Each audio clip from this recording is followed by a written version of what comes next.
सान्द्रानन्दपयोदसौ भगतनुम् पीताम्बरम् सुन्दरम् पाणौ बाणशरासनम् कटिलसत्तूणीरभारम् वरम् राजीवायतलोचनम् धृतजटाजूटेन संशोभितम् सीतालक्ष्मणसंयुतम् पथिगतम् रामाभिरामम् भजे। तीक्ष्ण ऋषिની સ્તુતિ સાથે એક કથા સમાપ્ત થઈ। સુતીક્ષ્ણની ખૂબ સુંદર સ્તુતિ કરી ભગવાનની।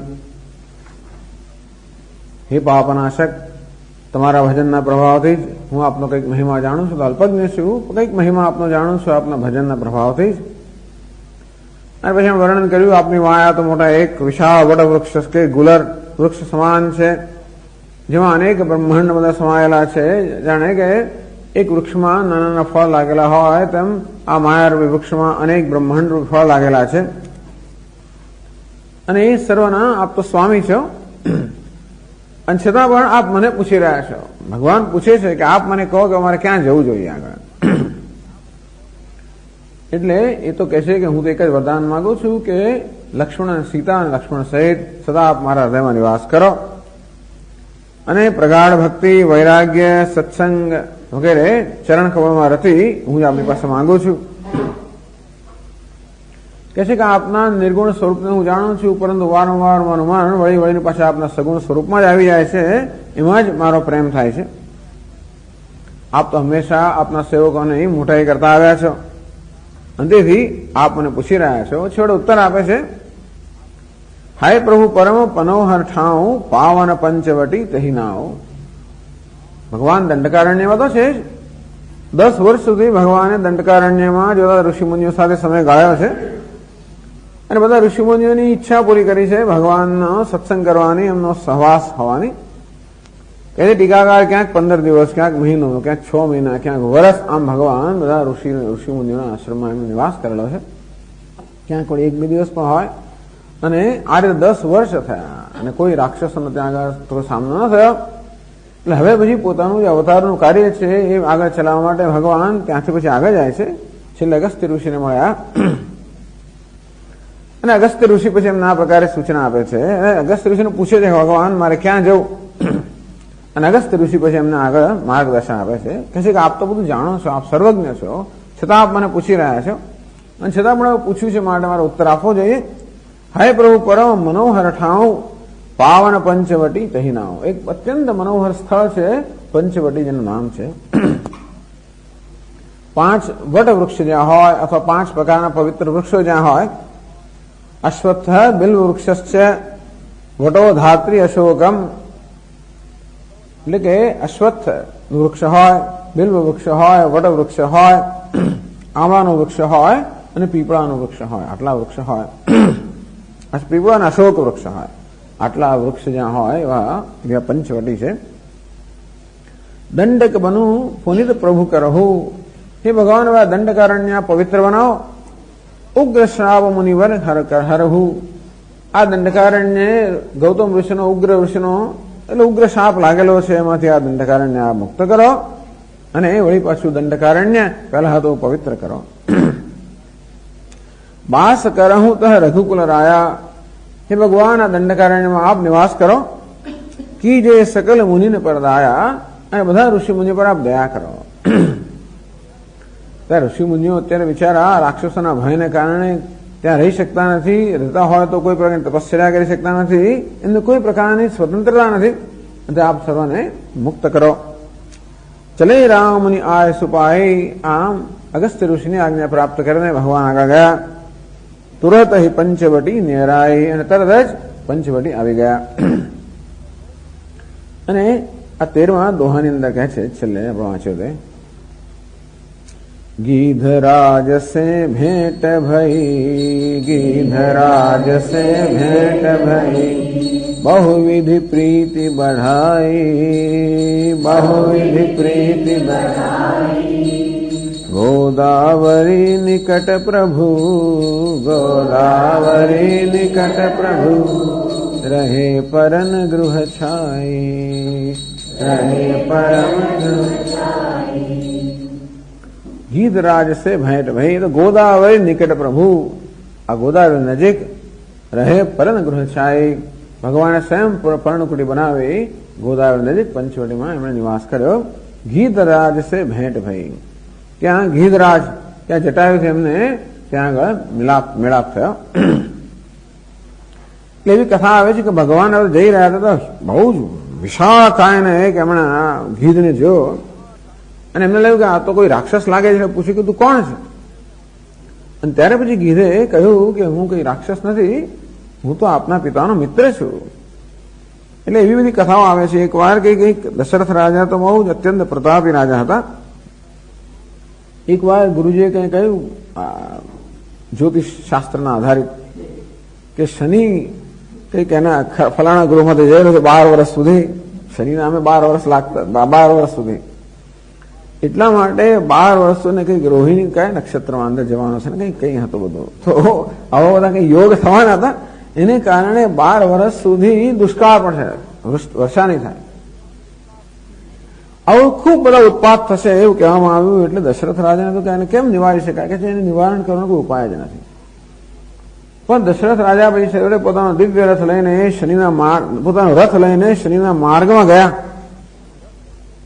અને પણ શનિની એક જ નજર પડીને દશરથ રાજાનો આ રથ છે ને એ ભસ્મ થઈ ગયો. દશરથ રાજા સ્વયં તો જાણે કે દિવ્ય હોવાના કારણે એમના પર શનિની અસર ન થાય, તો રથ તો આવો પ્રાકૃત હોવાના કારણે બળી ગયો. એટલે દશરથ રાજા પડવા માંડ્યા. તો જટાયુ જે ગીધરાજ હતા એમણે એને ઝીલી લીધા અને પછી એના પર સવાર થઈને દશરથ રાજાએ શનિ સાથે કંઈ યુદ્ધ કર્યું અને શનિ પ્રસન્ન થયા અને છેવટે 12 વર્ષે દુકાળ પડવાનો હતો, ન પડ્યો. આ બધી એવી કથા આવે છે. એટલે આ રીતે જટાયુએ દશરથ રાજાને મદદ કરીને ત્યારથી આ લોકો મિત્રો બનેલા. આવી કંઈક ભૂતકાળની કથાઓ છે એમની. ત્યારથી આ ગીધરાજ જટાયુ છે દશરથ રાજાનો મિત્ર. ગીધરાજ સે ભેટ ભઈ, આમ જટાયુ સાથે એમની મુલાકાત થઈ. બહુવિધી પ્રીતિ બઢાઈ, જોયું કે ઓહો આ તો પિતાજીના મિત્ર છે. ત્યારે ખૂબ બધો પ્રેમ, વધારે પ્રેમ એકદમ. એ તો જટાયુએ કહ્યું કે આપ ચિંતા ના કરશો, તમે લોકો જયારે શિકાર વગેરે મળે બહાર જશો ત્યારે હું સીતાનું રક્ષણ કરીશ. ઉપરાંત જાણવા મળ્યું કે આ તો પિતાજીના મિત્ર છે અને તેથી ખૂબ બધો પ્રેમ વધ્યો. આ તો ભગવાન ત્યાં પંચવટીમાં પર્ણકુટીમાં નિવાસ કરી રહ્યા છે. અને હવે તુલસીદાસજી મહારાજ આગળ વર્ણન કરે છે.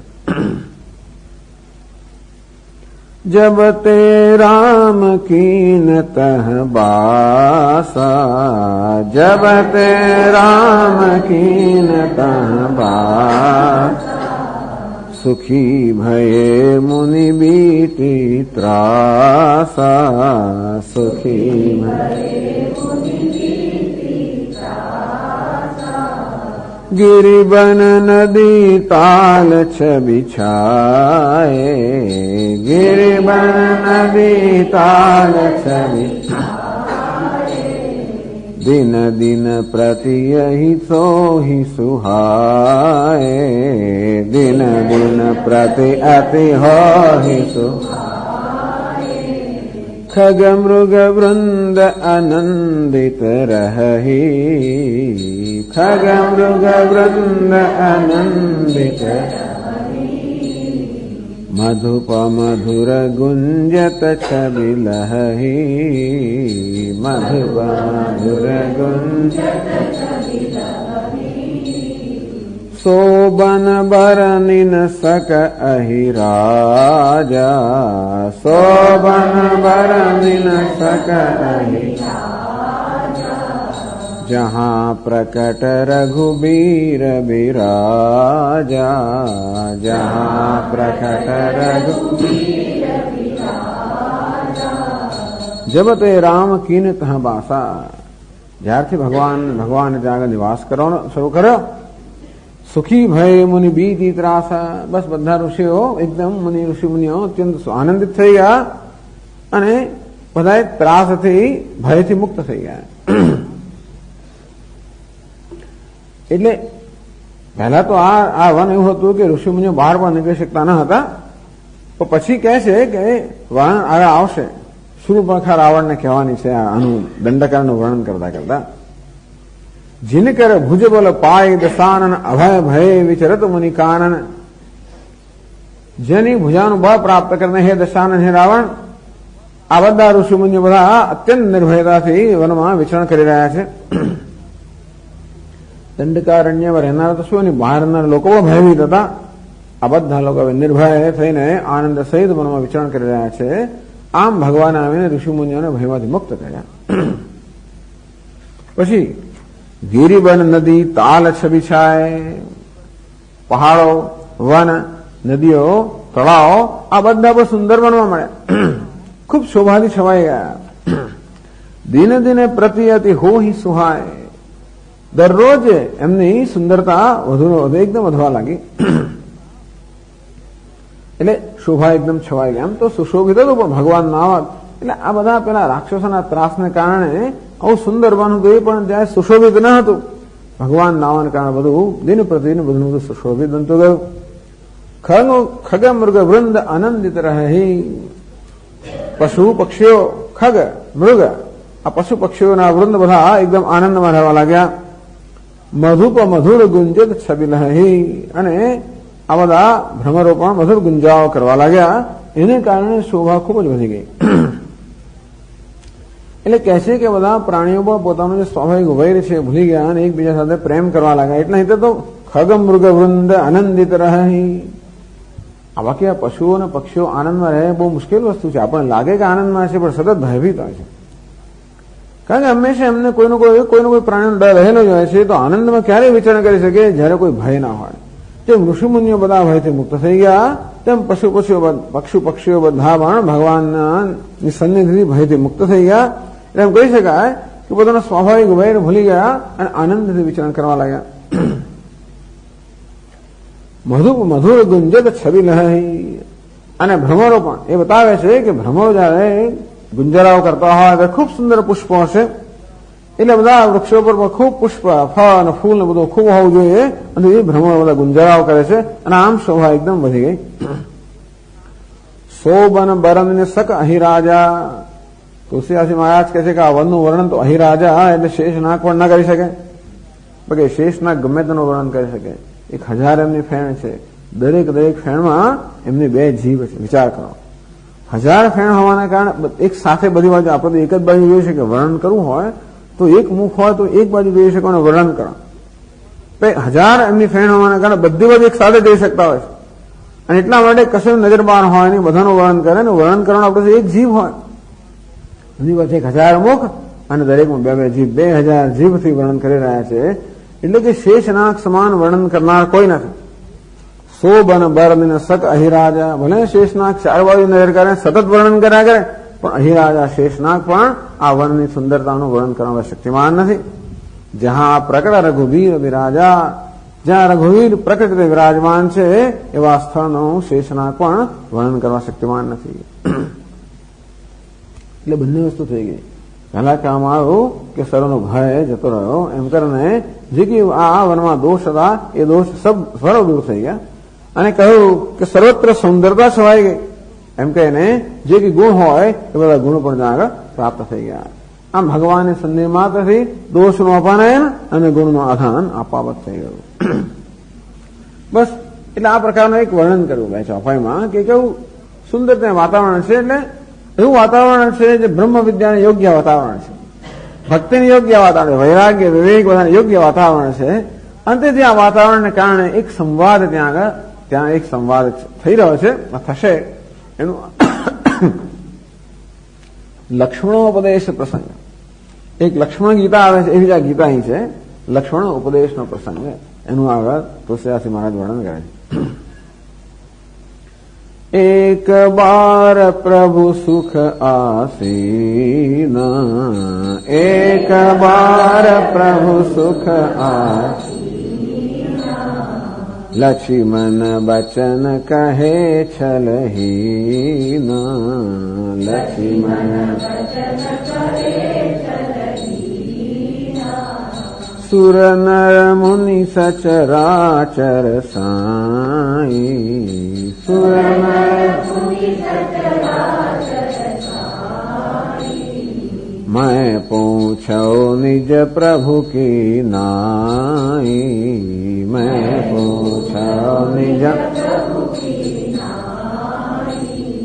मोहि समुझाई कहु सोई देवा, मोहि समुझाई कहु सोई देवा।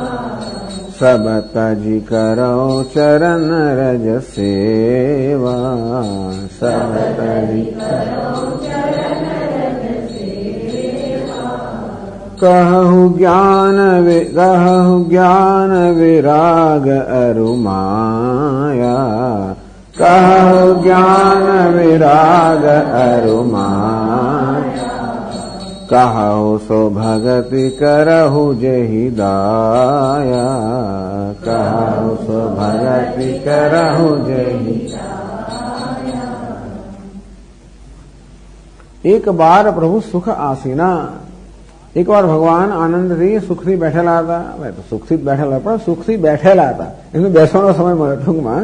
ભગવાનને સુખમાં તો હોય છતાં પણ બેઠેલા હતા, એટલે ભગવાન જ સુખથી બેઠેલા હતા। ત્યાં કઈ જાનકીજી પણ નહીં હોય, ટૂંકમાં એમનો પ્રાતઃકાળ વગેરે જે કંઈ પૂજા પાઠ જે કરવાનું હશે બધું કરીને ભગવાનને કંઈક અવકાશ હશે, અને કોઈક રીતે ત્યાં જાનકીજી પણ નહીં હોય, અંતેથી એકલા ભગવાન હવે તે સુખાસન બેઠા। નહીં તો લક્ષ્મણજી પ્રશ્ન કરી ના શકે ને, એટલા માટે કહું છું। એક બાર પ્રભુ સુખ આસીના, આમ ભગવાન એક વાર આવે નિરાંત, શું કે નિરાંત બેઠેલા હતા। વનમાં શું કરવાનું, તો પણ કઈ તોય નિરાંત નહીં હોય, ગમે તો હોય સામાન્ય વનમાં તો કઈ કરવાનું હોય નહીં, અને છતાં પણ કારણ કે રસોઈ પણ બનાવવાની, ત્યાં તો ખાલી કંદ મૂળ ને ફળ બધું ખાવાનું હોય, તો પણ જે કંઈ ત્યાં કામ કરવું પડતું હશે, પણ ભગવાન એક વાર હવે નિરાંત બેઠેલા હતા। પ્રભુ એટલે જે સર્વના સ્વામી છે, લક્ષ્મણ બચન કહે છલહી ના। તો આવો યોગ્ય અવસર અમને પ્રાપ્ત થયો લક્ષ્મણજીને। પ્રસન્નમ તમનુપ્રાપ્ય પૃચ્છે જ્ઞાતવ્ય મહાત્મન।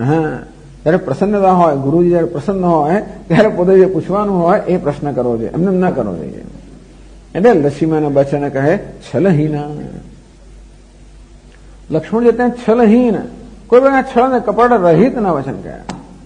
લક્ષ્મણ શું કામ છળ કરવું પડે, એમ પણ ભગવાન રામચંદ્ર સાથે છળ કરવાનો, એટલે લક્ષ્મણજી નહીતર તો છલહીના ક્યારે કહેવું પડે, ક્યારેક છળ કરતા હોય ત્યારે કોઈ માનતું નહીં કે લક્ષ્મણ ક્યારે પણ છળ કરતા હોય। લક્ષ્મણ જે હોય પણ સરળ હૃદય તો હતા હોય, અને છળ કરતા હોય એવું માની શકાય એવું નથી। છતાં તુલસીદાસજી મહારાજને છલહીના એમ કરીને વચનનું વિશેષણ કહે છે, એમ કરીને એવું સૂચન કરી રહ્યા છે કે જયારે જયારે આ પ્રકારનો પ્રશ્ન કરવો હોય ત્યારે હંમેશા છળ રહિત પ્રશ્ન કરવો જોઈએ, અર્થાત ન્યાય સહિત પ્રશ્ન કરવો જોઈએ, છળ રહિત પ્રશ્ન કરવો જોઈએ। એટલે કે પ્રશ્નની પાછળ બીજા કોઈ ઈરાદો ન હોવો જોઈએ, કોઈની પરીક્ષા કરવી છે કે પછી કંઈક એવી જાતનો ઈરાદો ના હોવો જોઈએ।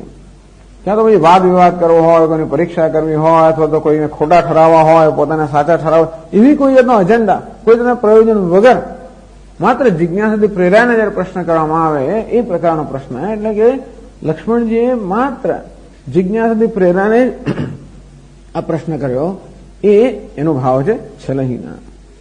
એ લક્ષ્મણજીને ખરેખર પ્રશ્ન કરવાની જરૂર એવું પણ કોઈ માનતું નથી। એટલા જ માટે કે લક્ષ્મણજીએ ભૂતકાળમાં ઉપદેશ આપેલો છે, ગુહા વગેરેને જ્ઞાનનો બહુ સુંદર ઉપદેશ આપેલો છે, છતાં પણ લક્ષ્મણજીને બધા જીવોના આચાર્ય ગણવામાં આવે છે। અને તેથી બધા જીવોના આચાર્ય હોવાને કારણે બધા જીવો જે છે એમના હિતને ધ્યાનમાં રાખીને એના પ્રશ્ન પૂછવામાં આવે હોય, એવું લક્ષ્મણજીએ પ્રશ્ન પૂછ્યો તો કે બધા જીવોના હિતને ધ્યાનમાં રાખીને પ્રશ્ન પૂછવામાં આવ્યો હોય, અને છલહીના અંતેથી કે છળ વગર આ પ્રકારનો પ્રશ્ન પૂછવો જોઈએ। ચાલો અત્યારે એમ કહી શકાય નહીં તો સરળ ભાષામાં કે ભાઈ લક્ષ્મણજી અત્યારે એક સાધક કે જિજ્ઞાસુનો અત્યારે વેશ ભજવી રહ્યા છે, તેથી જે પ્રકારે જિજ્ઞાસુએ પ્રશ્ન પૂછવો જોઈએ એ રીતે છળ વગર લક્ષ્મણજીએ ભગવાનના આવે નિદ્રાતે સુખથી બેઠેલા જોયું કે આ પ્રશ્ન પૂછવા માટે યોગ્ય સમય છે, યોગ્ય સ્થળ છે અને યોગ્ય સંજોગો છે, તેથી એમણે પ્રશ્ન કર્યો।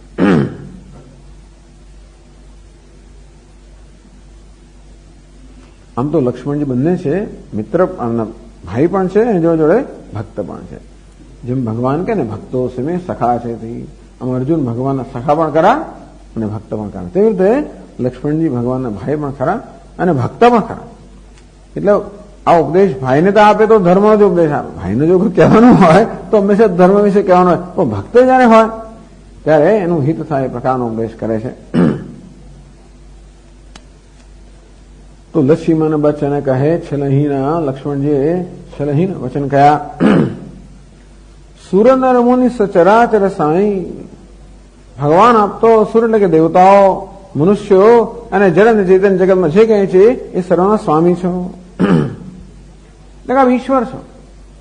ઈશ્વરને યોગશાસ્ત્રમાં ગુરુ કહેવામાં આવે છે. સ સર્વેશાં અપી ગુરુઃ કાલેન અનવચ્છેદાદ. એટલે યોગશાસ્ત્રમાં ઈશ્વરને જ ગુરુ કહે છે. મહાન મોટી વસ્તુ છે. તો ટૂંકમાં ત્યાં આગળ સ સર્વેશાં અપી ગુરુઃ, આ ઈશ્વર સર્વ પ્રાણીનો ગુરુ છે.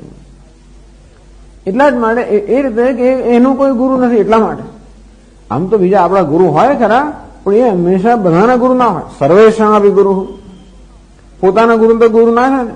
એટલે આપણા ગુરુ હોય પણ સર્વના ગુરુ તો ના હોય શકે. ભલે આપણે કહીએ જગત ગુરુ, બરોબર, સાચી વાત છે, પણ છતાં જગત ગુરુના પણ ગુરુ તો હતા. એ તો જીવંત નથી તો સારું છે, હોય તો પછી જગત ગુરુ એમ પેલા તો ગુરુ ના જ કહેવાય. સર્વેશાં અપી ગુરુ ના જ કહેવાય. તો એક જ છે ઈશ્વર જે સર્વેશાં અપી ગુરુ, સર્વના ગુરુ છે. કાળેન અનવચ્છેદાત, કારણ કે ક્યારેય કાળની મર્યાદામાં નથી. બીજા તો સર્વ કાળની મર્યાદા હોવાને કારણે જે જન્મે એ તો અજ્ઞાની જન્મતા હોય છે અને માટે એમની ગુરુની આવશ્યકતા હોય. એટલે ઈશ્વર તો જ્ઞાન સ્વરૂપ હોવાને કારણે એ એવા ગુરુ છે જેના કોઈ ગુરુ નથી. એટલે આ બધી પરંપરાઓ ત્યાં જઈને અટકવી જોઈએ. આમ તો દરેક ગુરુ કોઈનો શિષ્ય હોવો જ જોઈએ, દરેક ગુરુ કોઈનો શિષ્ય હોવો જ જોઈએ, બરોબર છે. પણ આ એક જગ્યાએ અપવાદ છે. ઈશ્વર એક એવા ગુરુ છે જે કોઈના શિષ્ય નથી. જેમ દરેક પિતા કોઈનો પુત્ર હોવો જોઈએ, પણ એ વસ્તુ પર ત્યાંથી લાગુ પડે. એવા પિતા છે જે કોઈના પુત્ર નથી. સુરનર મુનિ સચરાચર સાઈ, ભગવાન આપતો દેવતાઓ, મનુષ્યો અને સચરાચરના સ્વામી છો. મેં પૂછો નિજ પ્રભુ કી નાઈ, હું આપને પ્રશ્ન કરી રહ્યો છું, નિજ પ્રભુ કી નાઈ, આપ મારા સ્વામી હો એ રીતે હું પ્રશ્ન કરી રહ્યો છું. લક્ષ્મણ અહીંયા સેવ્ય સેવક ભાવ સ્વીકારીને પ્રશ્ન કરી રહ્યા છે. અત્યારે હું ભાઈના રૂપે પ્રશ્ન કરી નથી રહ્યો કે બીજો કોઈ પ્રશ્ન કરી નથી રહ્યો. અત્યારે જે પ્રશ્ન કરી રહ્યો છું એ હું સેવકની રીતે પ્રશ્ન કરી રહ્યો છું. પુનિ મોહિત તે પ્રિય નિજ દાસા, જહી ગતિ મોરી ન દૂસરી આશા.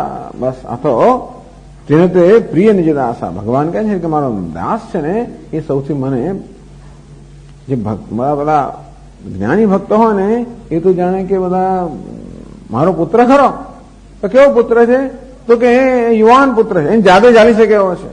અમારા બધા ભક્તોના દાસ હોય છે ને એ તો બધા હંમેશા મારા પર આશ્રિત હોવાને કારણે હંમેશા એમનું ધ્યાન રાખતા હોય છે. જય ગતિ મોરી ને દૂસરી આશા, એમને મારા સિવાય બીજી કોઈ આશા નથી, કોઈ ગતિ નથી. પુનિ મોહિત તે પ્રિય નિજ દાસા, અમારા જે ભક્તો છે, દાસ છે, એમને અત્યંત પ્રિય છે ભગવાન કહેલું છે. અને લક્ષ્મણજી કહે છે કે ભગવાન આપના દાસ રૂપે અત્યારે આપના પ્રશ્ન કરી રહ્યો છું. શું પ્રશ્ન છે? મોહી સમજાય કહું સોય દેવા, હે દેવ, હે પ્રભુ, સમજાવીને અર્થાત મને બહુ સમજાવીને કહો એટલે વિસ્તારપૂર્વક કહો. હું સમજી શકું એ રીતે આપ મને કહો કે શું કહેવાની, શું સાંભળવાની ઈચ્છા છે? સબત અધિકારો ચરણ રજ સેવા, કે બધાનો ત્યાગ કરીને આ ભગવાનના ચરણના રજની હું સેવા કરું. ભગવાનની સેવા તો નહીં, ભગવાનના ચરણની સેવા પણ નહીં, ભગવાનના ચરણના રજની હું સેવા કરી શકું એ ક્યારે થઈ શકે? સબત અધિકારો બહાર થઈ કે જ્યાં સુધી મન આપણું બીજી કોઈ જગ્યાએ લાગેલું હોય ત્યાં સુધી સેવા કરવી મુશ્કેલ છે. અને ભગવાનના ચરણની રજની સેવા એટલે અત્યંત દાસનો પણ દાસ એટલે અત્યંત નમ્રતા બતાવે છે. પોતાની અત્યંત વિનમ્રતા બતાવે છે અને કે ભગવાન એવો મને ઉપાય બતાવો જેથી બધાનો ત્યાગ કરે, એટલે મારું મન બધી વસ્તુ નિવૃત્ત થઈને આપના ચરણની રજની સેવામાં જ પ્રવૃત્ત થાય, એનો ઉપાય મને બતાવો. કારણ કે જ્યાં સુધી રાગ હોય ત્યાં સુધી ભગવાન, રાગ તો મનમાં હોય, તો જ્યાં સુધી જગતમાં કે વિષયમાં રાગ હોય ત્યાં સુધી ભગવાનમાં રાગ ના હોય. એટલે ત્યાં કહેવામાં આવ્યું કે ભાઈ આ સાધુનું ચરિત્ર, સાધુ ચરિત્ર, શુભ ચરિત્ર કપાસની જેમ સાધુનું ચરિત્ર છે, શુભ ચરિત્ર છે. પણ નિરસ, કપાસમાં કોઈ રસ ના હોય, નિરસ વિશદ હોય, એકદમ વિશદ એટલે કે ઉજ્જવળ હોય, સફેદ હોય અને ગુણમય, બધું ગુણવાળું હોય, તંતુવાળું હોય. તો એવું કપાસ જે હોય છે, પણ એટલે એમાં રસ નથી હોતો. આ કપાસમાં રસ નથી હોતો, પણ છતાંય પણ એની અંદર રસ હોય છે, એમાંથી તેલ નીકળતું હોય છે એના બીજમાંથી. તેમ સાધુઓમાં પણ આ જગતના વિષયમાં રસ નથી હોતો, પણ ઈશ્વરમાં તેનું રસ હોય છે. એટલે ટૂંકમાં રસ તો મનમાં હોવો જ જોઈએ, હોય જ. રસ વગર તો મન હોઈ ના શકે. પણ ક્યાં તો એને જગત વિશે રસ હોય કે પછી ઈશ્વર વિશે રસ હોય, બંને માટે હોય. એટલે એને ક્ષિપ્તમ વિક્ષિપ્તમ કહેવામાં આવે છે. ક્ષિપ્ત ચિત્ત એટલે માત્ર વિષયમાં જ રસ હોય. વિક્ષિપ્ત અર્થાત ક્યારેક વિષયમાં હોય અને ક્યારેક આવી ઈશ્વરમાં હોય, એવી રીતે. એકાગ્ર એટલે પછી માત્ર ઈશ્વરમાં જ રસ હોય, આવી રીતે. તો સબક તજી કરાવું ચરણ રજ સેવા, ટૂંકમાં વૈરાગ્ય, બધાનો ત્યાગ કરીને ભગવાનના ચરણની રજની હું સેવા કર્યો. એટલે કહે છે ને, અબ પ્રભુ કૃપા કરહું એહી ભાંતિ, સબ તજી ભજન કરવું દિન રાતે. કહેવામાં આવ્યું છે કે ભગવાન એવી કૃપા કરે કે બધું છોડીને હું દિવસ રાત ભગવાનનું ભજન કરું. આવી ઈચ્છા જન્મી જ કેટલી મોટી ઈચ્છા, શુભેચ્છા. આવી ઈચ્છા મનમાં જન્મી કે હું ભગવાનનું ભજન કરું, બસ આ ઈચ્છા જ બહુ મોટી વસ્તુ છે. અથવા તો જિજ્ઞાસા, જ્ઞાનની દ્રષ્ટિએ કહીએ તો જિજ્ઞાસા, ભગવાનને મારે જાણવા છે, અથવા એ ભક્તિમાં ભગવાનનું ભજન કરવું છે.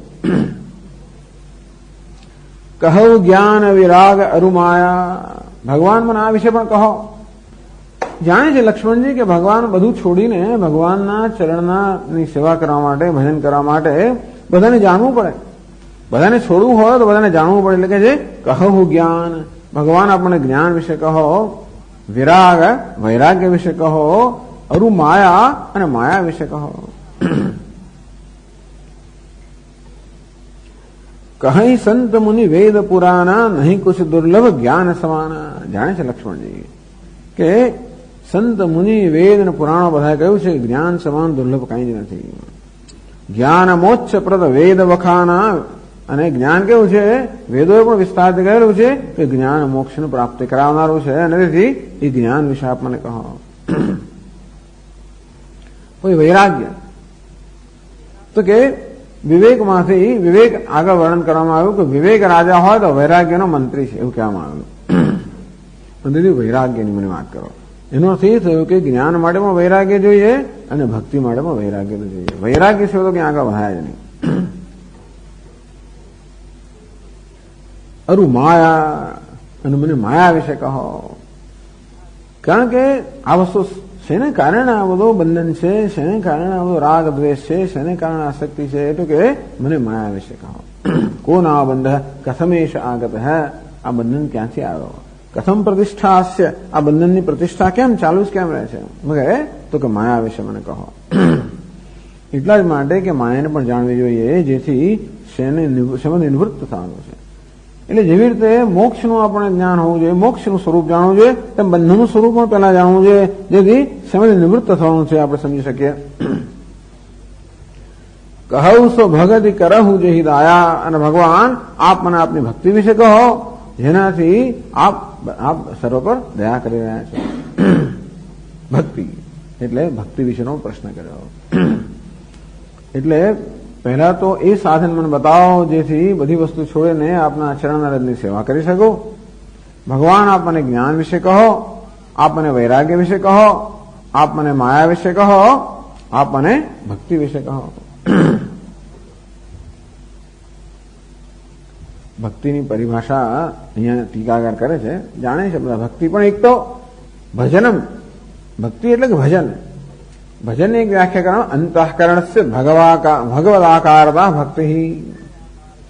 હવે અંતઃકરણ જાણે ભગવદ આકારનો બની જાય એને ભક્તિ કહેવામાં આવે છે. બસ ટૂંકમાં ઈશ્વરમય બની જાય આપણે, એટલે આપણું અંતઃકરણ જયારે ઈશ્વરમય બની જવાનું નામ છે ભક્તિ.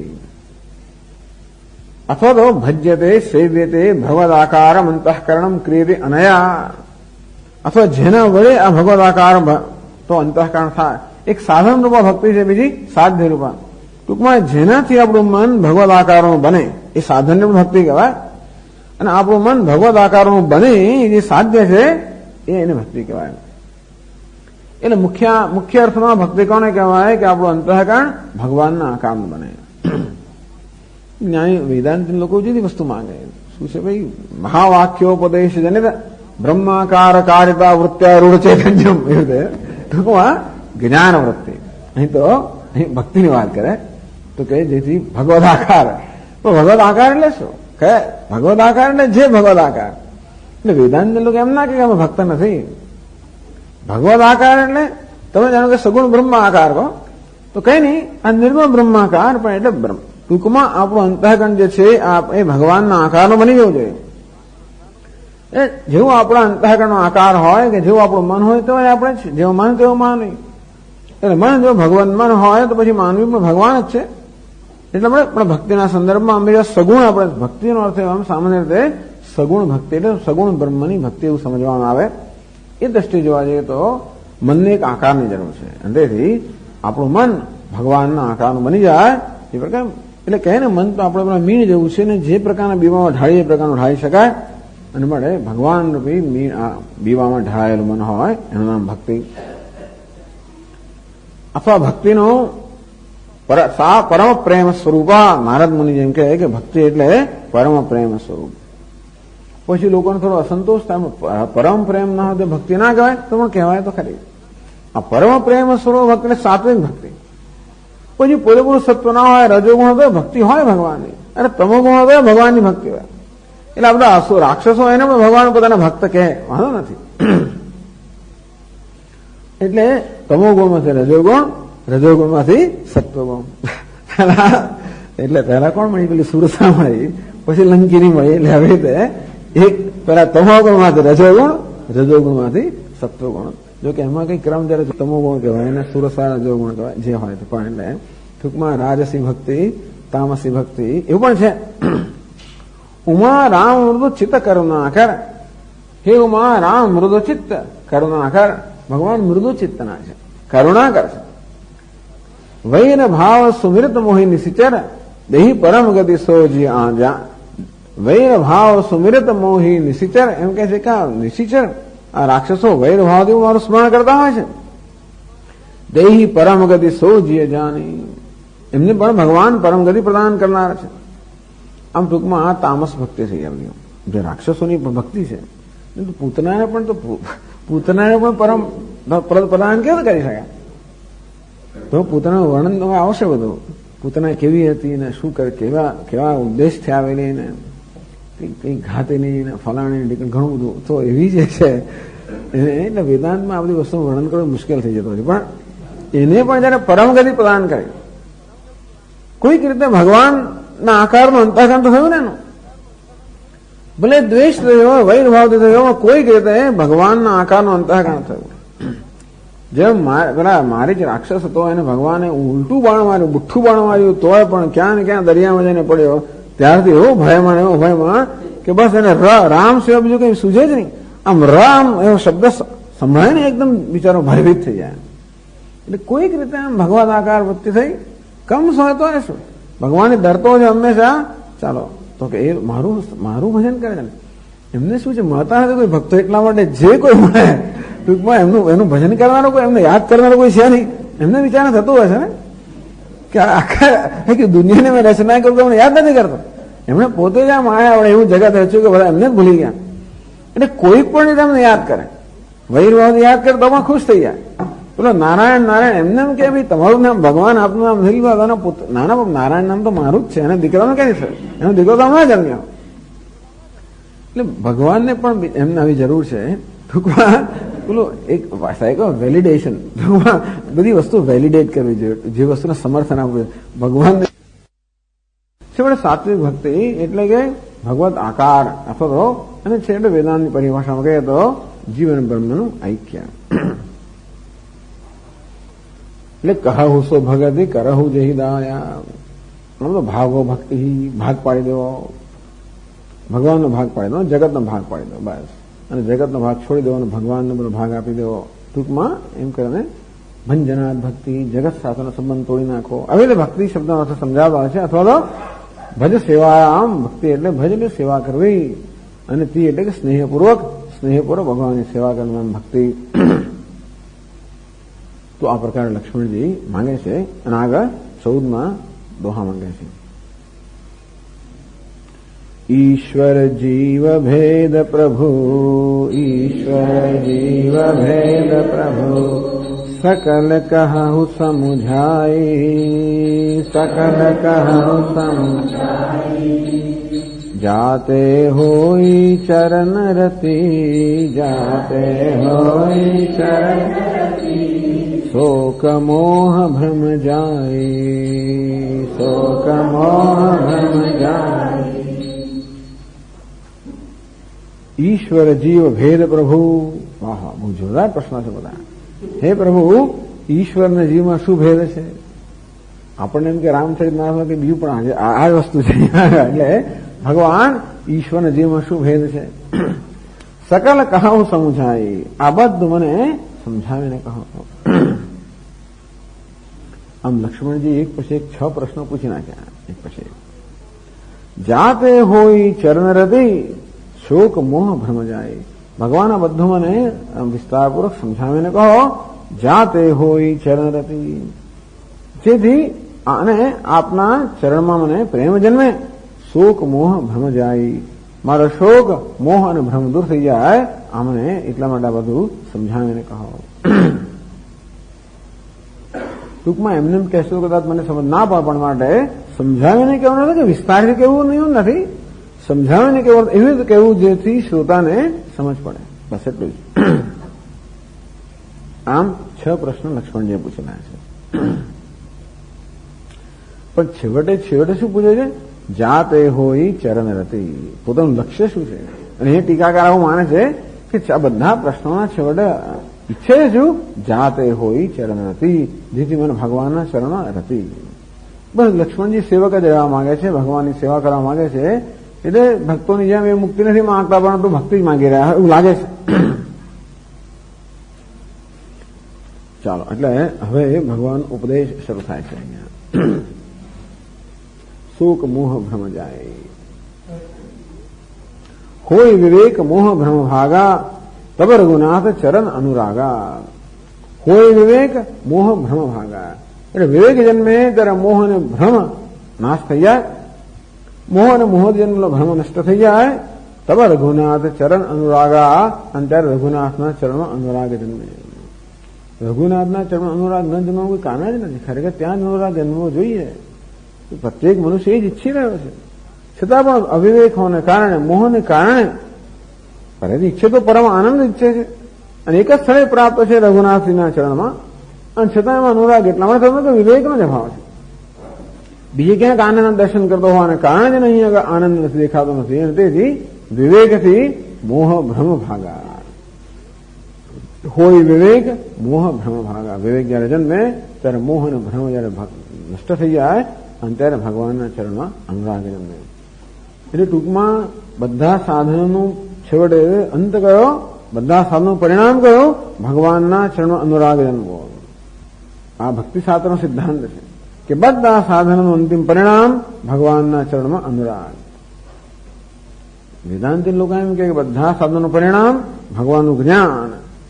તો ત્યાં ભક્તિ એ સાધન છે, જ્ઞાન એ સાધ્ય છે. અહીં જ્ઞાન એ સાધન છે, ભક્તિ સાધ્ય છે. આવો સિદ્ધાંત છે.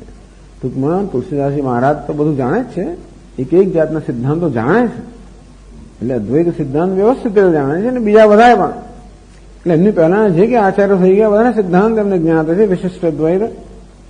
અને છતાં પણ એનો સિદ્ધાંત, એમનો પ્રેમ ક્યાં છે? એમનો સિદ્ધાંત તો અદ્વૈત. બધા લોકો પોતાના સિદ્ધાંતના દર્શન કરે પણ ખરા રામચરિત માનસમાં. અને છતાં પણ અદ્વૈત સિદ્ધાંત, કેવલ અદ્વૈત સિદ્ધાંતનું દર્શન વારંવાર આપણે કરીએ જ છે એમાં. પણ તો પણ એમનો પ્રેમ ક્યાં છે? તો કે છેવટે ભક્તિમાં. એ રામચરિત માનસમાં મુખ્યત્વે પ્રતિપાદન થયેલું છે ભક્તિનું. જ્ઞાનનું બધાનું છે, છતાં પણ છેવટે ભક્તિ ત્યાં આવીને જ એમને અટકતા હોય છે.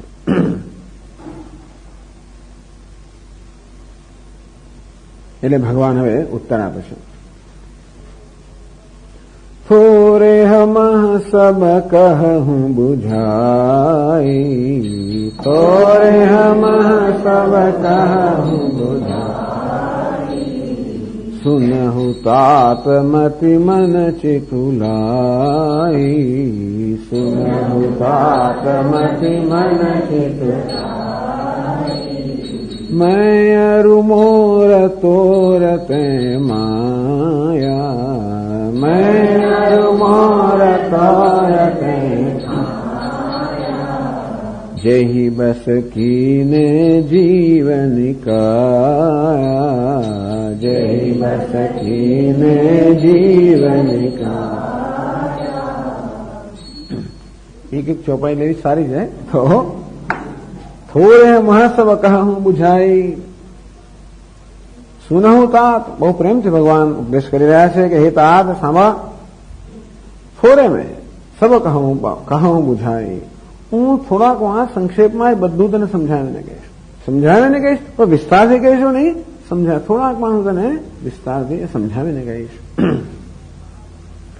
સુનહું તાત મતિ મન ચિતુલાય, હે તાત તારા મન મતિ અને ચિત્ત એટલે ભગવાન હવે શૃણુ, ભગવાન હવે એનું ધ્યાન પોતાની તરફ દોરે છે અને ચિત્તની એકાગ્રતા માટેનો પણ નિર્દેશ કરે છે કે હે લક્ષ્મણ સાંભળ, હવે હું કહેવાનો છું એ સંક્ષેપમાં કહેવાનો છું પણ સમજાવીને કહેવાનો છું. તેથી એક જ ચિત્તથી તું સાંભળ. ચિત્તને મનને અને બુદ્ધિને બધાને એકાગ્ર કરવાનો કરો. અહંકાર પણ આવે એટલે અહંકાર જાણે સમર્પિત થઈ ગયો ભગવાનને, ભગવાનના ચરણમાં જેને અનુરાગ છે અહંકાર તો સમર્પિત થયો, પણ અહંકાર છો તો પણ આ મનને બુદ્ધિને ચિત્તને પણ એકાગ્ર કરવાની આવશ્યકતા છે. એ તું સાંભળ.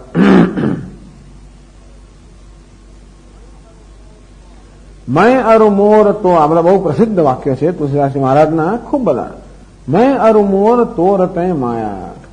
ભલે લક્ષ્મણજીએ પ્રશ્ન કર્યો, પ્રશ્નનો ક્રમ એક પ્રકારનો છે પણ ભગવાન જે ઉત્તર આપી રહ્યા છે ઉત્તરનો ક્રમ બીજા પ્રકારનો છે. તો ભગવાન પેલા માયાની સમજ આપી રહ્યા છે. લક્ષ્મણજી કયું સાધન છે જે ભગવાનના ચરણના રજની હું સેવા કરું? ભગવાન આપને જ્ઞાન વિશે કહો, મને વૈરાગ્ય વિશે કહો, મને માયા વિશે કહો. પણ એ ક્રમનું અનુસરણ કરવાના બદલે ભગવાન હવે પેલા માયાની વાત કરી રહ્યા છે. એટલા જ માટે કે માયાને કારણે જ મોહ ઉત્પન્ન થયો, એને કારણે ભ્રમ ઉત્પન્ન થયો, એને કારણે પ્રભુજી મનુષ્ય વિમુખ બની ગયો, એને કારણે ભગવાનના ચરણમાં અનુરાગ નથી. એ અંતેથી પેલા બંધન સમજાવે છે અને પછી એ બંધનમાંથી મુક્ત થવાનો ઉપાય સમજાવે છે. માયા સમજાવે અર્થાત પેલા બંધન સમજાવો. मैं अरु मोर तोर ते माया, मैं अरु मोर એટલે મારું, હું અને મારું, તાય તોર તું અને તારું. યુષ્મત અસ્મત પ્રત્યય ગોચરયો. તો બે પ્રત્યય છે, યુષ્મત અને અસ્મત. યુષ્મત એટલે તું, અસ્મત એટલે હું. તો કે मैं अरु मोर तोर ते माया, હું અને મારું, તું અને તારું એ માયા છે. હવે આપણે તો બધું બહુ સારી રીતે જાણીએ છીએ એટલે આ પ્રવચનો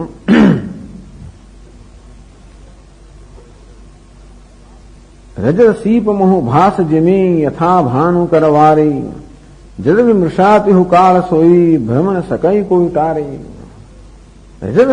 માયા કેવી છે? રજત સીપ મોહ ભાસ જેમી, એ રીતે સીપની અંદર રજત એટલે ચાંદી ભાસતી હોય. યથા ભાનુ કરવારી, અથવા જે સૂર્યના કિરણોમાં પેલું જળના દર્શન થવા હોય. જદ વિમૃષાતિ હુ કાળ સોઈ, આ ત્રણેય કાળમાં મિથ્યા છે. कोई काम ऐसा नहीं कि मैं अब ज्ञानी बना, ऐसा नहीं है. ज्ञानी महापुरुष तो कभी नहीं कहते कि अब हमको ज्ञान हुआ.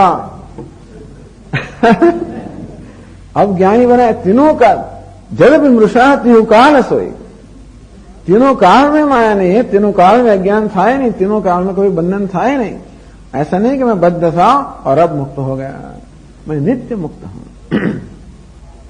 जल विमृषा तेनु काल में ત્રણેય કાળની અંદર આ મિથ્યા છે.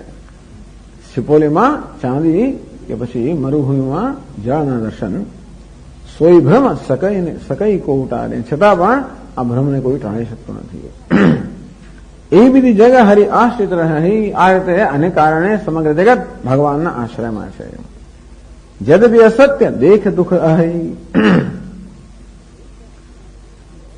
જઈ બસ કીને એટલે ટૂંકમાં આ રીતે જગત સદ બિચારું દુઃખમાં છે અને ઈશ્વરના આશ્રિત છે. એટલે મેં અરુ મોર તોર તય માયા, બસ ટૂંકમાં હું અને મારું, અહમ અને મમ, બસ એમાં પછી તું આવી જ જાય. અહમ એટલે અહમ ક્યારે હોય શકે? અસ્મત પ્રત્યે, ત્યારે યુષ્મત પ્રત્યય હોય ત્યારે જ. એક પ્રત્યયમાં બીજો પ્રત્યય આવી જ જાય. હું નો ખ્યાલની અંદર તું નો ખ્યાલ આવી જ જાય. ભલે આપણે પ્રગટ રીતે એનો વિચાર કર્યો કે ન કર્યો, પણ હું અર્થાત એક મર્યાદિતતાની લાગણી, એનું નામ છે હું. અને એ હમ બ્રહ્માસ્મિની અંદર પણ પેલો હું એટલે આવો હું ના રહ્યો જોઈએ. અહમ બ્રહ્માસ્મિ પણ અહમમાંથી જે વિરુદ્ધ અંશ એનો ત્યાગ થવો જ જોઈએ.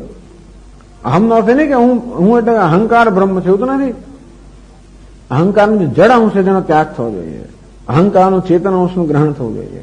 એ રીતે બ્રહ્મમાં પરોક્ષ અંશનો ત્યાગ થવો જોઈએ અને બ્રહ્મના પૂર્ણ અંશનું ગ્રહણ થવું જોઈએ બંનેમાં. એટલે ભાગ ત્યાગ લક્ષણથી. તો તે રીતે એટલે હું જયારે કહું છું ત્યારે હું શા માટે હું કહું છું કે લોકો છે કે હું બ્રહ્મ છું. હું બ્રહ્મ છું માં હું અને બ્રહ્મ સમાનાધિકરણ ખરા, કયો હું? એટલે કે સ્વામી આ તો અભિમાન આપણો ઉત્પન્ન કરે. હવે વેદાંતનો જે ઉપદેશ છે કે તું બ્રહ્મ છે, તો આપણામાં અભિમાન ઘમંડ ન ઉત્પન્ન કરે. હું બ્રહ્મ છું એ કયો હું? એ હું જેમાંથી જડ અંશનો ત્યાગ કરવામાં આવે છે તેવું હું. અત્યારે જેવો છું તેવું હું એમ નથી કહેતા. તત્વમસી એમ નથી કહેતા. શ્વેત તું અત્યારે જેવો છું તેવો જ બ્રહ્મ છે. તું તારી જાતે માને છે એવો બ્રહ્મ છું નથી. તું છું એ તો બ્રહ્મ છે, પણ તારી જાતને માને છે નહીં. એટલે એની પોતાના વિશેની માન્યતામાંથી ભ્રમથી મુક્ત કરવા જ ઉપદેશ કરવામાં આવ્યો. અંતેથી હું એટલે કે અહંકાર અને મમ એટલે કે મારું, એ અહંકારનું જે અહંકારની છઠ્ઠી વિભક્તિ અહમની એટલે મમ થઈ ગઈ. તો અહંકારનો જ વિસ્તાર છે મમ. અને તેમાંથી તું અને તારું, આનું નામ છે માયા. એટલે જ્યાં હું અને માયા એટલા માટે કે જે વસ્તુ નથી એનો દેખાવ ઉત્પન્ન કરે. જેવી રીતે સીપમાં ચાંદી નથી છતાં આભાસ ઉત્પન્ન થાય, તેવી રીતે અહમ નથી, અહંકાર નથી તેનો આભાસ ઉત્પન્ન કરવો, અને જ્યાં મારું નથી ત્યાં એ પ્રકારનો ભ્રમ ઉત્પન્ન કરવો, આનું નામ માયા. એટલે માયાનો અર્થ ભ્રમ. એટલે ઘણી વાર માયા એટલે વિક્ષેપ શક્તિ એમાં કહેવામાં આવતી હોય છે. અવિદ્યા એટલે કે આવરણ શક્તિ એમાં કહેવામાં આવતું હોય છે. માયાનો અર્થ છે આ પ્રકારનો વિક્ષેપ. અને એ પ્રકારનો વિક્ષેપ બે વસ્તુ માયા કરે છે. એક તો સર્જન કરે છે અને જો ભ્રમ ઉત્પન્ન કરે છે, મોહ ઉત્પન્ન કરે છે. આમ જગતનું સર્જનમાં કરે અને જો જગતમાં સત્યતાનો ભ્રમ ઉત્પન્ન કરે. આ ઉપાધિ ઉત્પન્ન કરે અને જો એક ઉપાધિમાં અહમભાવ ઉત્પન્ન કરે. આ બંને વસ્તુ માયા કરે. પરંતુ આ પ્રકારે માયાનું આખી વ્યાખ્યા આપી દીધી. મેં અરુમોર તોરત માયા, અર્થાત જે વાસ્તવમાં અહમ હું અને તું એ પ્રકારના ભેદભાવ નથી, એ પ્રકારના ભેદભાવ ઉત્પન્ન કરવા, અને જ્યાં મારું તારું નથી ત્યાં એ પ્રકારના વ્યવહારમાં ભેદભાવ ઉત્પન્ન કરવા, આ કામ જે કરે છે એનું નામ છે માયા. ટૂંકમાં બ્રહ્મ પર આ પ્રકારનો અધ્યારોપ કરો, આનું નામ છે માયા. જય બસકીને જીવ નિકાયા, તો કે જેણે સમગ્ર જીવ સમૂહને પોતાને વશમાં રાખેલો છે. એક વસ્તુ છે ને કે હંમેશા પ્રતિબિંબ એટલે ઉપાધિ પક્ષપાતી હોય છે. પ્રતિબિંબ હોય છે એ કોને પક્ષ, જે જળની અંદર પ્રતિબિંબ પડ્યું હોય એને પક્ષપાતી હોય. અર્થાત જયારે એક સ્થળે બીજા સ્થળે જાય ત્યારે પ્રતિબિંબ પણ જાણે એક સ્થળે બીજા સ્થળે જતું હોય. જળમાં ચંચળતા હોય, પ્રતિબિંબમાં ચંચળતા હોય. જળમાં નિસ્તેજતા હોય, પ્રતિબિંબમાં નિસ્તેજતા હોય. એટલે પ્રતિબિંબ કેવું છે? એ જળને વશ છે. સૂર્ય કેવો છે? જળને વશ નથી, પણ પ્રતિબિંબ જળને વશ છે. તેમ જીવન પર જો પ્રતિબિંબના સ્થાને ગણીએ તો એ માયાને વશ છે. એટલામાં કહેવામાં આવ્યું જય બસકીને જીવ નિકાયા, જેણે આ બધા જીવના સમૂહને પોતાને વશમાં કરેલો છે. એટલે ભ્રમથી વશમાં કરીને એમ કહેવાય કે જાણે કોઈ જાણે પાશ, આમ તો દેવીના હાથમાં પેલો પાશના અંકુશ બધું હોય છે, બતાવતા હોય છે. એટલે આમ પાશથી બધાને રાખ્યા અને અંકુશથી બધાનું નિયંત્રણ કરતા હોય એવું આપણને લાગે છે કે પાશની જરૂર નથી. પાશ એટલે પેલા રજ્જુની આગળ પેલું એક શું કહેવાય ને દોરડું હોય, ગાળીઓ હોય, એમાંથી બધા પકડ્યા હોય, છતાં આડા વાળા એક અંકુશ રાખ્યો હોય. એટલે પાશ અને અંકુશ સ્થાન કરે છે. તો એટલે માયા એ પ્રકારે બધાને પાશમાં રાખી અને બધાને અંકુશમાં રાખે છે. એ વાત બરાબર છે.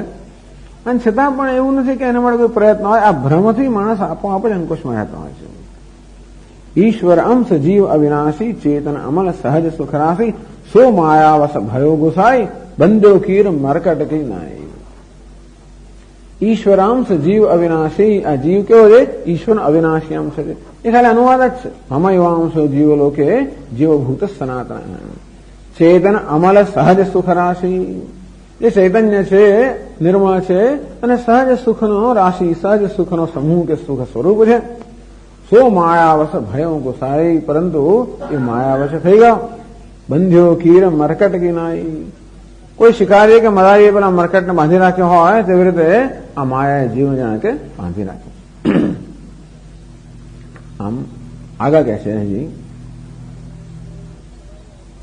ગો ગોચર જહ લગી મન જાય, ગો ગોચર જહ લગી મન सो सब माया जाने हूँ भाई, सो सब माया जाने हूँ भाई, तेहि कर भेद सुनहु तुम सो, तेहि कर भेद सुनहु तुम सो, विद्या अपर अविद्या दो, विद्या अपर एक दुष्ट अतिशय दुख रूपा, एक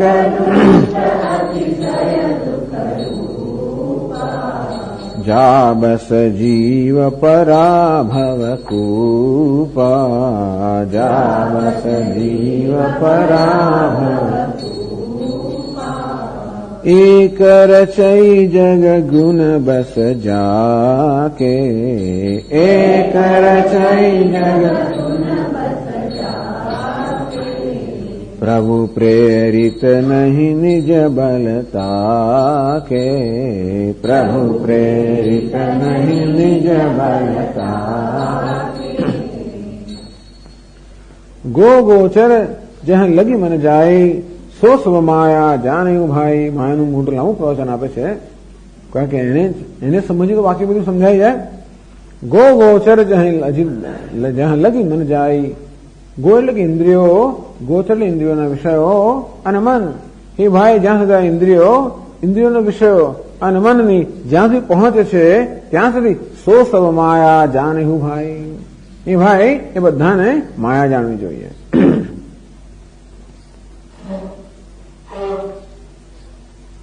બસ એનો અર્થ કે સમગ્ર વ્યક્તિ એટલે સૂક્ષ્મ સ્થૂળ કારણ આ બધી વસ્તુ આવી ગઈ. સ્થૂળ સૂક્ષ્મ કારણ સમગ્ર જગત છે આ બધા ત્યાં તો કે માયાનો પ્રભાવ છે. તેહી કર ભેદ સુનહુ તુમ સૌ, તેહી કર ભેદ સુનહુ તુમ સૌ. અને હે લક્ષ્મણ આ માયાનામાં ભેદ છે. વિદ્યા અપર અવિદ્યા દો. તુલસીદાસજી મહારાજ માયાનામાં ભેદ કરે છે. વિદ્યા અપર અવિદ્યા દો. હવે આનો અર્થઘટન જુદું જુદું થઈ રહ્યો છે. એક તો એક વિદ્યા અપર, એક અપરા વિદ્યા છે. અવિદ્યા દો અથવા બીજી અવિદ્યા છે. એક અર્થ એવો કર્યો, એક અપરા વિદ્યા છે અને બીજી અવિદ્યા છે. અથવા વિદ્યા અપર અવિદ્યા, એક વિદ્યા છે અને બીજી અવિદ્યા છે, એમણે કહેવામાં આવ્યું. અથવા વિદ્યા અપર અવિદ્યા દો, એક વિદ્યા છે અને બીજી બે પ્રકારની અવિદ્યા છે. કોણ એમને વાંચે છે એના પર આધાર રાખે છે. વેદાંતિ લોકો વાંચે તો એનો અર્થ એવો કરે વિદ્યા અપર અવિદ્યા દો. દો અવિદ્યા, બે પ્રકારની અવિદ્યા, આવરણ અને વિક્ષેપ. એક વિદ્યા અને બીજી બે પ્રકારની અવિદ્યા, આ પ્રકારનો અર્થ કરવામાં આવે. અથવા વિદ્યા અપર અવિદ્યા દો, એક વિદ્યા માયા છે અને બીજી અવિદ્યા માયા છે એમ કહી શકાય. એક વિદ્યા અપર અવિદ્યા દો અથવા અપરા વિદ્યા જે છે તે અપરા વિદ્યા અને અવિદ્યા આ પ્રકારની. એટલે એક પરા પ્રકૃતિ, બીજી અપરા પ્રકૃતિ, આ પ્રકારનો ભેદ કરી શકાય. અથવા તો એક માયા અને બીજી અવિદ્યા એ પ્રકારનો ભેદ કરી શકાય. અથવા તો એક વિદ્યા અને બીજી બે પ્રકારની વિદ્યા, આવરણ અને વિક્ષેપ, આ પ્રકારનો પણ અર્થ કરી શકાય. એ પરથી નક્કી કરે કે તુલસીદાસનો સિદ્ધાંત શું છે. તુલસીદાસજીનો રામચરિતમાં શું સિદ્ધાંત છે એ નક્કી કરવા માટે આ બધી ચોપાઈઓ આવી બધી હોય અને કયા પ્રકારનું અર્થઘટન થાય છે. તો વિદ્વાનો છે ને બધા, તેથી એ પોતાની રીતે અર્થઘટન કરી શકે. આ પ્રકાર નક્કી થાય કે કયા પ્રકારનો સિદ્ધાંત છે.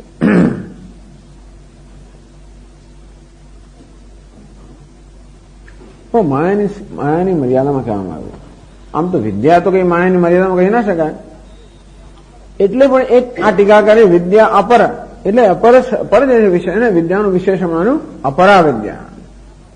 એટલે પરાવિદ્યા અને અપરાવિદ્યા આ પ્રકારે મુંડકો શાસ્ત્રમાં બધા પ્રકારનું વર્ણન આવે છે. મુંડકોપનિષદ ભગવાન અપરાવિદ્યા અને પરાવિદ્યા, ભગવાન શું મુંડકોપનિષદમાં પરા અને અપરાવિદ્યા એ પ્રકારે વર્ણન કરવામાં આવ્યું છે. પણ એમાં પરાવિદ્યા એ માયાના અંતર્ગત નથી. યા તો અક્ષરમ અધિગમ્યતે, પરાવિદ્યા તો એ છે જેનાથી અવિનાશી પરમાત્માનું જ્ઞાન થાય. પણ એને પણ માયાના તો એવું છે ને પાછા કે જ્ઞાન વૃત્તિ છે ને, આ બ્રહ્માકારાકારિત વૃત્તિ એ પણ છેવટે તો માયાના અંતર્ગત જ છે. એક મનની વૃત્તિ હોવાને કારણે એ પણ છેવટે તો માયાના અંતર્ગત કહી શકાય.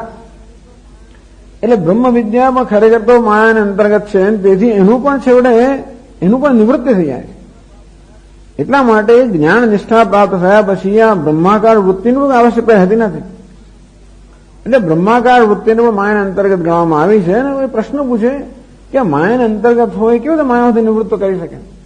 એટલે બ્રહ્માકાર વૃત્તિ માયાને અંતર્ગત હોવા છતાં પણ માયામાંથી નિવૃત્ત કરે છે. જેવી રીતે સર્પનો પેલો જે વ્યાઘ્ર હોય આપણને, અરે સ્વપ્નનો વ્યાઘ્ર હોય સ્વપ્નમાંથી જેમ જગાડી મૂકે તેવી રીતે. એટલે ટૂંકમાં એમ પણ કહી શકાય કે વિદ્યા અપર અવિદ્યા, એક બ્રહ્મ વિદ્યા, એક પરાવિદ્યા અને બીજી અપરાવિદ્યા, એ બંનેને કદાચ માયાના અંતર્ગત ગણી શકાય, અથવા અપરાવિદ્યા અને અવિદ્યા એમ ગણી શકાય, અથવા માયા એટલે કે સત્વ વિશુદ્ધ સત્વ પ્રધાન માયા અને મલિન સત્વ પ્રધાન અવિદ્યા એવો ભેદ ગણી શકાય.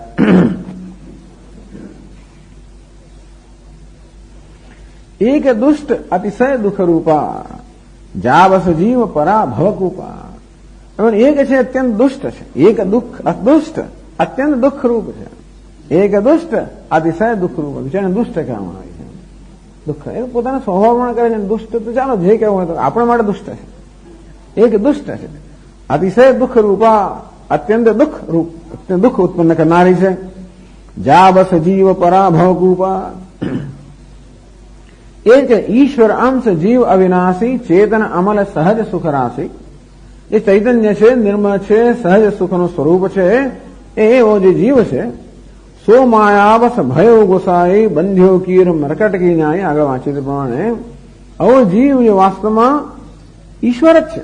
ઈશ્વરનો અંશ કયો પણ ખરેખર ઈશ્વર છે, ચૈતન્ય છે, નિર્મળ છે, આનંદ સ્વરૂપ છે. એ પણ આ માયાને વશ થઈને જેવી રીતે પેલા મદારી પેલા મરકટને નચાવે એમ નચાવી રહ્યો છે. જડ ચેતન ગ્રંથિ પરિભાઈ, ચિદ જડ ગ્રંથિ, તો જડ ચેતન ગ્રંથિ પરિભાઈ. એ ભાઈ આ જડ ચેતનની ગ્રંથિ પડી ગઈ, ચિદ જડ ગ્રંથિ થઈ ગઈ. જગભી માયા મૃષા છૂટત છઠિનાય છે. તો મૃષા ચિત્તને જળની કોઈ દિવસ તો હોલી વેડલોક, આ પ્રકારનો કોઈ દિવસ તો ચિત્તને જળનું કોઈ દિવસ એમની ગ્રંથિ હોય જ ના શકે. અને છતાં પણ છે અશક્ય વસ્તુ, અઘટિત ઘટના પટી હશે. એટલે માયાના કારણે ચિત્ત અને જડ, જડ ઉપાધિ અને એટલે આત્મા એ બેની ગ્રંથિ થઈ ગઈ અને પરસ્પર અધ્યાસ થયો, સ્વરૂપ અધ્યાસ, સંસર્ગ અધ્યાસ, શુભ અધ્યાસ થયો. ટૂંકમાં આ વખત એટલે કે છે જડ ચેતન ગ્રંથિ પડી ગઈ. આ જડ ચેતનની ગ્રંથિ પડી ગઈ. જદપી મૃષા છૂટત કઠિનાઈ. મૃષા મિથ્યા હોવા છતાં પણ અત્યંત કઠિનાઈ, તો છૂટતી નહીં. તો હઈ નહીં ફિર ભી મૃષા મિથ્યા હોવા છતાં પણ છૂટતી નથી. તબદે જીવ ભય સંસારી. આ તેને કારણે જીવ સંસારી બન્યો. છૂટ ને ગ્રંથિ હોય ન હોય સુખારી. આ ગ્રંથિ છૂટતી નથી અને એને બિચારાને સુખ મળતું નથી. જે જબ તે હરિતે બિલગાન્યો. આ જ્યારથી આ જીવ જે છે હરિથી વિમુખ થઈ ગયો, તબ તે દેહ ગેહ નિર્જાન્યો. ત્યારથી પછી આ દેહને પોતાનું ઘર માનવા લાગ્યો. આ દેહને ઘર માનવા લાગ્યો. ટૂંકમાં આ દેહની અંદર અહમભાવ જ્યારથી ભગવાનથી વિમુખ થઈ ગયો ત્યારથી પછી આ દેહને જ સર્વ માનવા લાગ્યો. માયા બસ સ્વરૂપ બિસરાયો. આ માયાને વિદ્યાના વશ થઈને પોતાના સ્વરૂપને ભૂલી ગયો. તે ભ્રમ તે દારૂણ દુઃખ પાયો.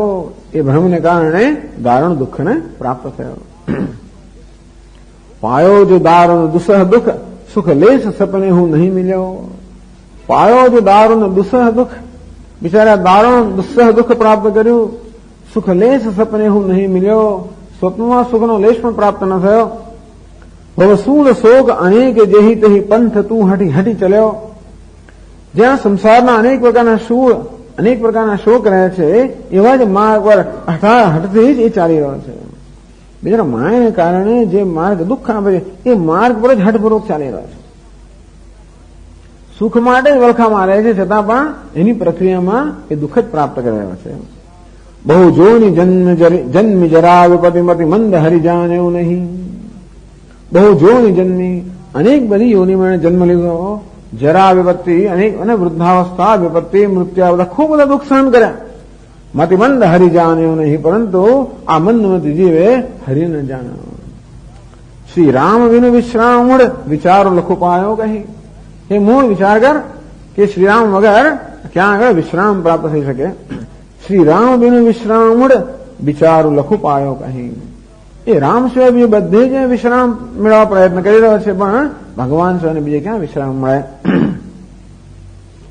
આ પ્રકારે કહેવામાં આવ્યું કે એક દુષ્ટ અતિશય દુઃખરૂપા વર્ણન કરવામાં આવ્યું કે આ જે માયા એક પ્રકારની માયા છે, જેને અપરા વિદ્યા કહેવામાં આવે. આવા શબ્દોને ભાષ્યમાં વાપરવામાં આવે છે 7મા અધ્યાયની અંદર અનર્થ કરી. અપરા વિદ્યા માટે કહેવામાં આવ્યું ઇતસ્ત્વયમ, એ તો અપરા વિદ્યા છે, એના બી પરા વિદ્યા છે. તો અપરા વિદ્યા છે બંધન કરનારી છે, પરા વિદ્યા મુક્ત કરનારી છે, એવું કહેવામાં આવ્યું. જા બસ જીવ પરા ભવકૂપા, જેના વશમાં એના જીવ છે ભવકૂપ. આ ભવના પેલા કૂપની અંદર કુવામાં પડી ગયો. તો બે પ્રકારની સૃષ્ટિ કહેવામાં આવશે. આ છે તે જીવ સૃષ્ટિ. એટલે આપણે બે પ્રકારે માયાના પણ કહી શકીએ, ઈશ્વર સૃષ્ટિ અને જીવ સૃષ્ટિ. એટલે કે માયા અને અવિદ્યા. તો અવિદ્યારૂપી માયાના પ્રભાવને કારણે આ જીવ પેલા સંસારરૂપી કુવામાં પડ્યો. આ કુવો એટલા માટે કે અંધારો હોય, ઊંડો હોય, અંધારો હોય, કશું દેખાય જ નહીં ત્યાં. એટલાની અંદર જ માણસ તો અંદર એટલું જ એનું જગત બની જાય. એ ઉપરાંત કુવામાંથી બહાર જ ના નીકળાય. પડી ગયા એક વાર બહાર ના નીકળાય, કોઈક બહાર કાઢે તો નીકળાય. ટૂંકમાં ભગવાન કૃપા કરે એટલે આ સંસાર રૂપી, એટલે સંસારને ક્યારેક સાગર સાથે સરખાવે, જાત જાતની સરખામણી કરે, પણ કુવા સાથે પણ સરખાવે. એકદમ બંધિયાર બની ગયો, અંધકારમાં આવી ગયો, ગુંગાઈ ગયો, અને ગમે તેટલો પ્રયત્ન કરે તો પણ એમાંથી બહાર ન નીકળી શકે, સ્વયં પ્રયત્નથી. એટલા માટે ક્યાં તો ભગવાન અત્યંત કૃપા કરે કે પછી કોઈ ગુરુ આવીને એને હાથ પકડે અને બહાર કાઢે તો જ કુવામાંથી બહાર નીકળે. એટલા માટે આ સંસારને કુવા સાથે સરખાવવામાં આવે છે. દ્વૈત રૂપ હો કૂપ પરો નહીં હશે કશું જતન બિચારો. તો ઘણી વાર દ્વૈતને પણ કૂપ કહેવામાં આવે છે સંસાર. એટલે કહ્યું કે જા બસ જીવ પરા ભવકૂપા. આ એક અવિદ્યાનું વર્ણન કરવામાં આવ્યું.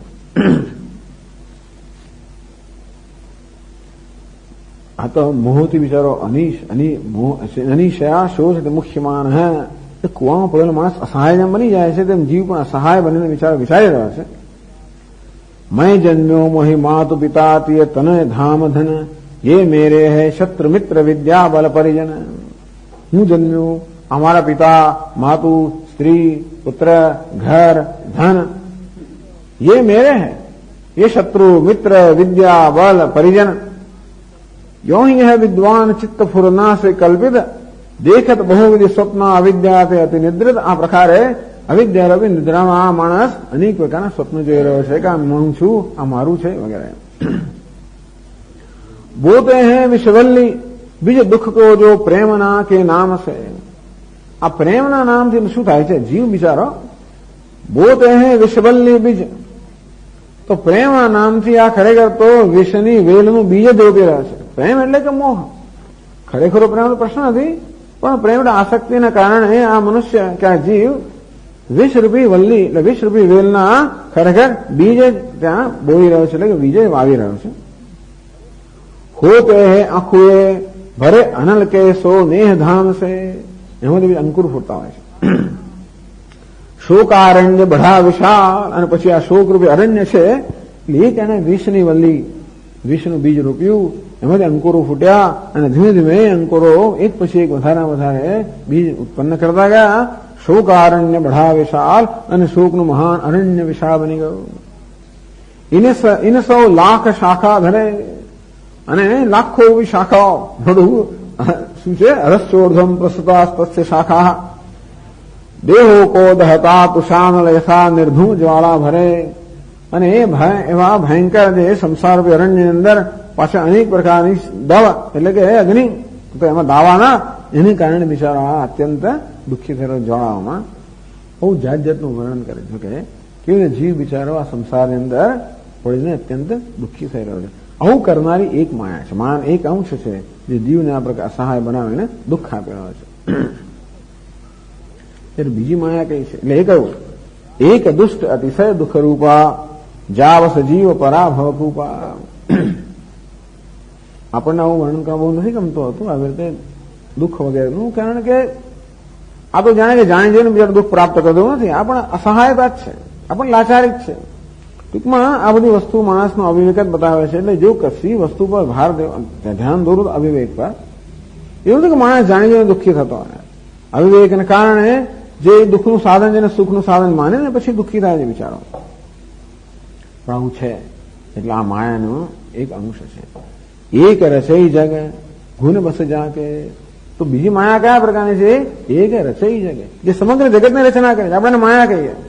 એટલે વિશુદ્ધ સત્વ પ્રધાન પ્રકૃતિ જે સમગ્ર જગતની રચના કરે છે. ગુણ બસ જાકે, આ ત્રણેય ગુણ સત્વ રજસ તમસ, આ ત્રણેય ગુણ જેના વશમાં છે અને એ દ્વારા જે જગતની રચના કરે છે. પ્રભુ પ્રેરિત બ્રહ્માશ્રય માયા. આ માયા પણ ક્યારે જગતની રચના કરી છે? કે પ્રભુ પ્રેરિત, પ્રભુની જયારે પ્રેરણા હોય ત્યારે. નહીં નીચે બોલે તાકે, આ માયાનું પોતાનું કોઈ બળ નથી. એટલે પેલી જે સત્વ પ્રધાન માયા એનું પોતાનું કોઈ બળ નથી. ભગવાનની પ્રેરણાથી આ માયા સમગ્ર જગતની રચના કરે છે. માયા અધ્યક્ષેણ પ્રકૃતિ સુએતે સચરાચરમ.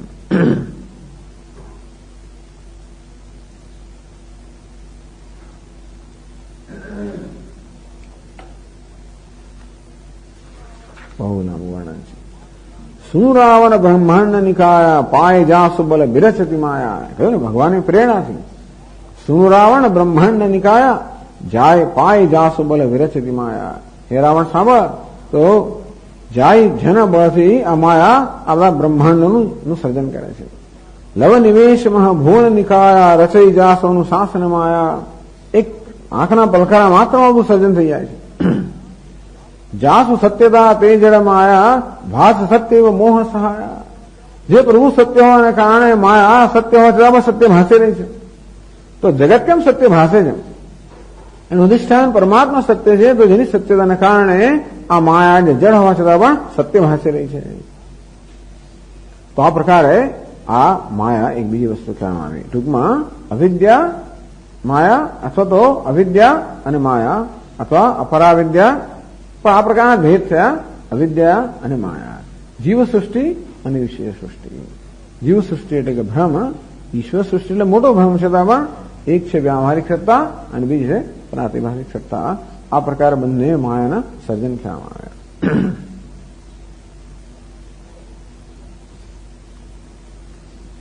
આગળ પણ એક વાંચી શકીએ આપણે ચોપાઈ. જ્ઞાનમાન જહ એકૌ નાહી. જ્ઞાનમાન જહ એકૌ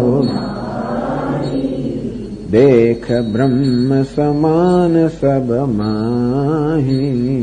દેખ બ્રહ્મ સમાન સબ કહિય તાત સો પરમ વિરાગી. કહિય તાત સો પરમ વિરાગી. તૃણ સમ સિદ્ધિ તીન ગુણ ત્યાગી. સિદ્ધિ તીન ગુણ જ્ઞાન કોને કહેવાય? આગળ પ્રશ્ન એ છે. માયાનો ઉત્તર આપ્યો. મને જ્ઞાન વિશે કહો, વૈરાગ્ય વિશે કહો, માયા વિશે કહો. ભગવાન પેલા માયા વિશે કહો, જ્ઞાન વિશે કહે છે. જ્ઞાન માન જ એક નાહી. આપણું બહુ પ્રસિદ્ધ વાક્ય છે. જ્ઞાન કોને કહેવાય? કે એક પણ માન નથી. જે કોઈ પણ માન ન હોય, અભિમાન ન હોય, એને જ્ઞાન કહેવાય. જ્યાં કોઈ પ્રકારનું અભિમાન નથી. દેખ બ્રહ્મ સમાન સબ માહી. અને જ્ઞાન કોને કહેવાય? જેનાથી સર્વત્ર સમાન બ્રહ્મના દર્શન કરે છે.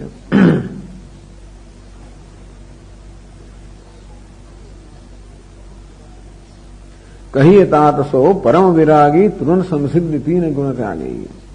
તો પહેલા માનની વાત કરે છે.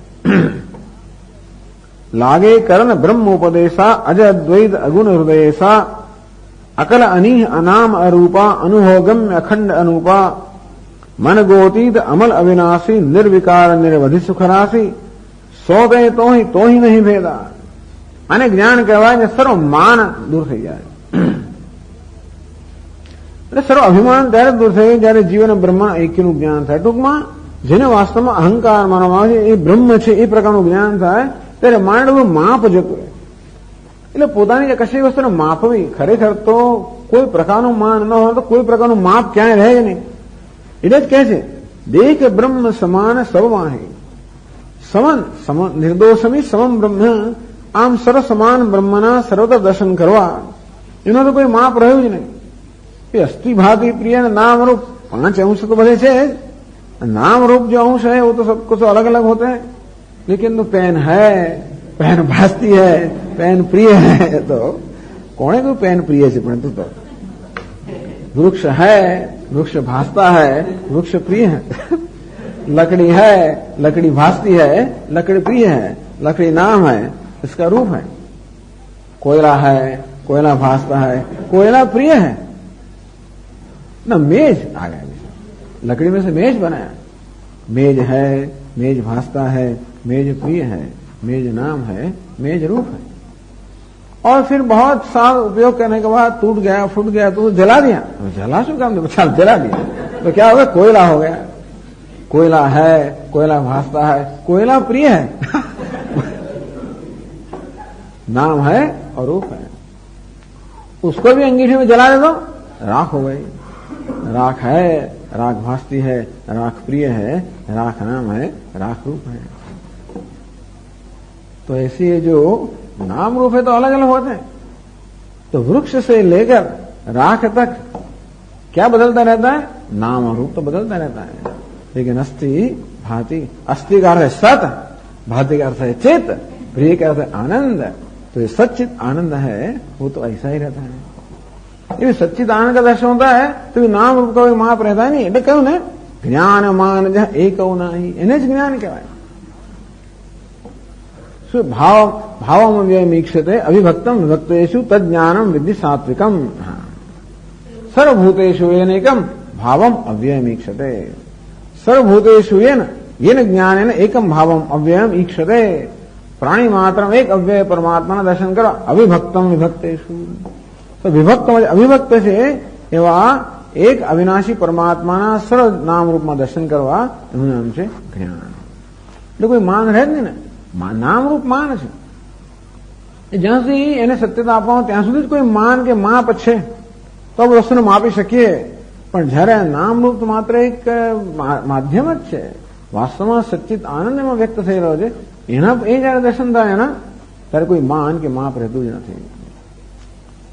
એટલે કહ્યું એટલે આવી રીતે જયારે આત્મા વાસ્તવમાં બ્રહ્મ છે, લાગે કરણ બ્રહ્મ ઉપદેશા અજ અદ્વૈત અગુણ હૃદયેશા.